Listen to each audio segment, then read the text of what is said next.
Let's turn our attention to Gaza, and the ceasefire has allowed aid agencies to try to bring in more aid supplies.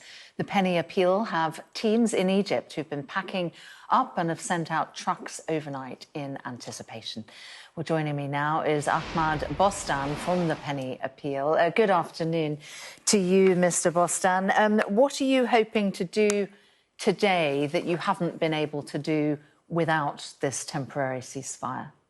Good afternoon, Sam. Well, today and over the past few days, our teams have been working literally around the clock to pack essential supplies from Egypt itself in order to send them over the Rafah border into Gaza. This is everything from non-perishable food items to medicine, and we warmly welcome the fact that fuel can now get into Gaza. So it is really a race against the clock to do whatever we can in the few days that we have and in the short window that we have, but we're delighted with the progress being made, but still hopeful that we can do more. There's literally thousands of trucks and lorries at the Rafah border going across on a regular basis, and we are just doing whatever we can to get as much aid out in the few days that we have. Yeah, it's a significant uplift, isn't it, on what was being able to cross that border previously. What are you sending primarily?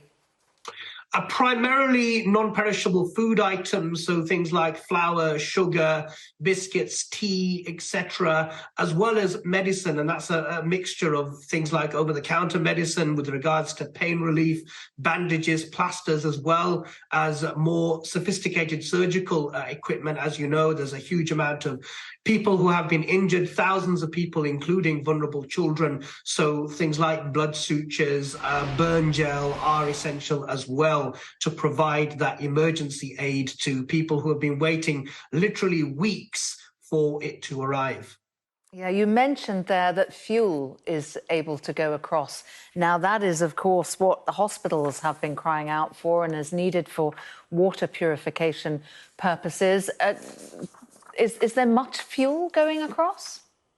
It's 60,000 litres a day that are being allowed to go across. Of course, we're in the early stages of this cessation of violence and humanitarian pause, so it's unclear as to how much of that will actually be permitted to go across, but it's nowhere near enough, Sam. We say that we need over 600,000 litres a day in order to provide the essentials that are needed for the hospitals, the medical clinics, the water plants in Gaza to be able to operate, all of which have been totally destroyed during this particular crisis. And while we welcome the pause itself, we've been clear, extremely clear as humanitarian organizations, we need a long-term ceasefire in order to make a meaningful difference to the lives of the injured. And as much as we are trying, we're all trying, we're not going to be able to reach everyone. We won't even reach half or even a quarter of people in the limited time that we have. So we are really calling upon the international community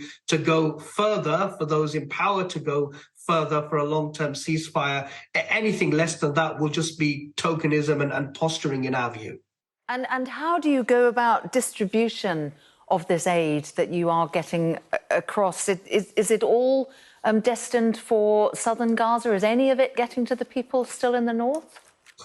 It's extremely difficult in the north of Gaza. As you know, the vast majority is going towards the south of Gaza. The vast majority of people are in the south of Gaza, and we are trying our best to reach the north. But the difficulty you have, even in the fact that Gaza is one of the most densely populated places on earth, the north still remains a very difficult area. So we're trying our best. We're regularly working with our teams and partners on the ground to coordinate aid across as wide a space as we can, but realistically we just don't have the time to be able to map out and to really make the difference that we want to make with the aid that's actually going over. But we are trying our best, of course.